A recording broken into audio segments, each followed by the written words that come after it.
Umpisahan natin kay Boss Pulong. Si Boss Pulong, mga bossing, mukhang pabiktim, ano?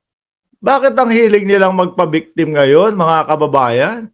Dati ang tapang-tapang, dati lagi sinasabi, bangag-bangag ang presidente. Ngayon, pabiktim na po ang labanan nila ngayon, mga boss.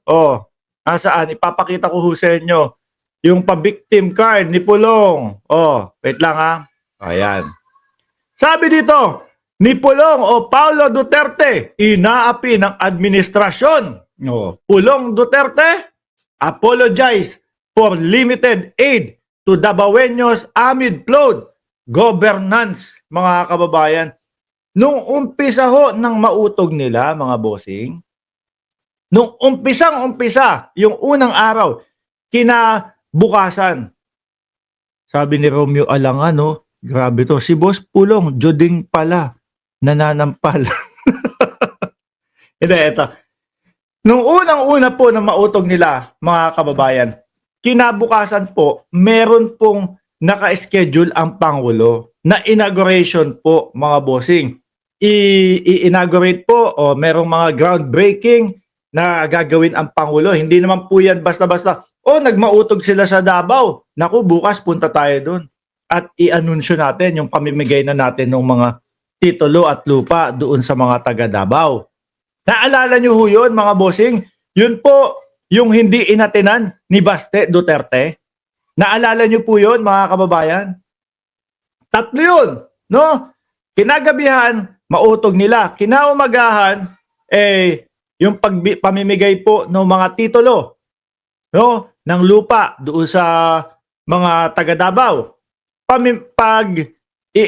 Pagbubukas ng mga kalsada na inayos doon sa Davao at pagsasaayos po ng linya ng mga tubig sa kanila, mga bossing. At hindi lang po natatapos dyan, may mga pabahay pa po ang Pangulo. Paano sasabihin ni Pulong na kinukulang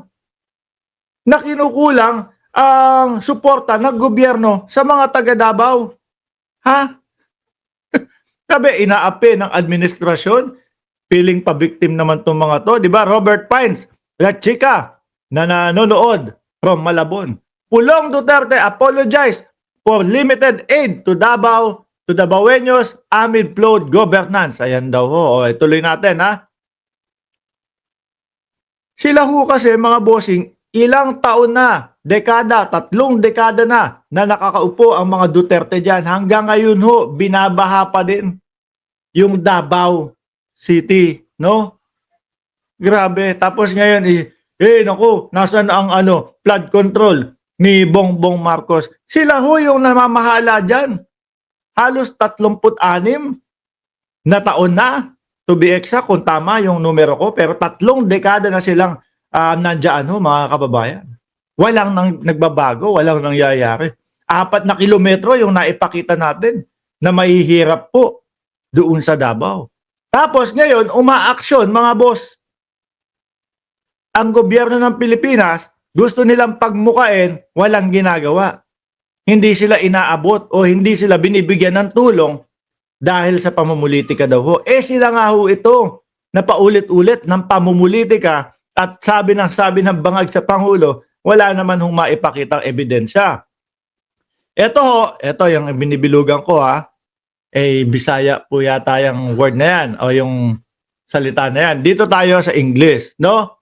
Kung ano pagkakasabi niya dito. I am aware that many of you are feeling the challenges of this difficult time and the oppression brought upon us by those power in the capital. Gobyerno ang tinutukoy dyan, mga bossing.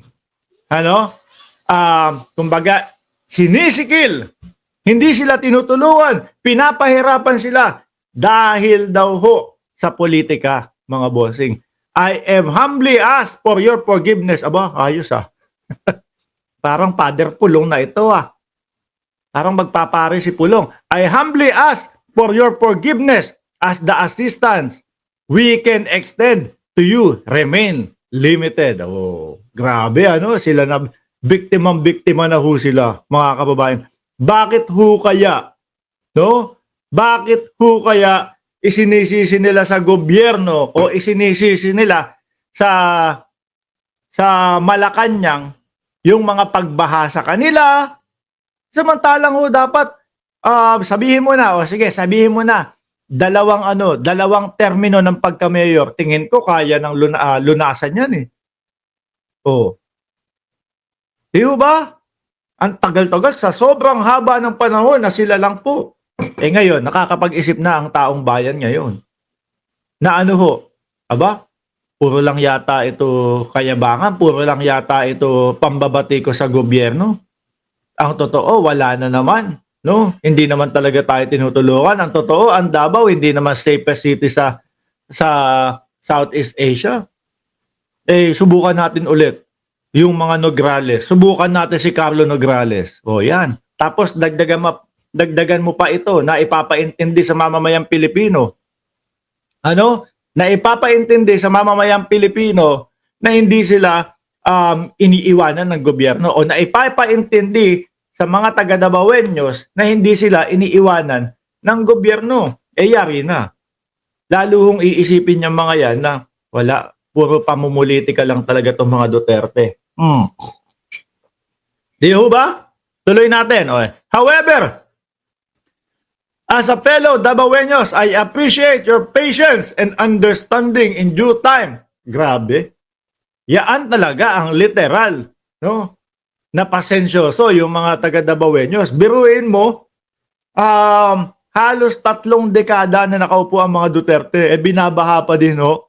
Siguro isip-isip nila, pagpasensyahan mo na. Ganun talaga yung nakaupo dito. Hayaan mo. Sa susunod na darating na eleksyon, subukan natin yung bago.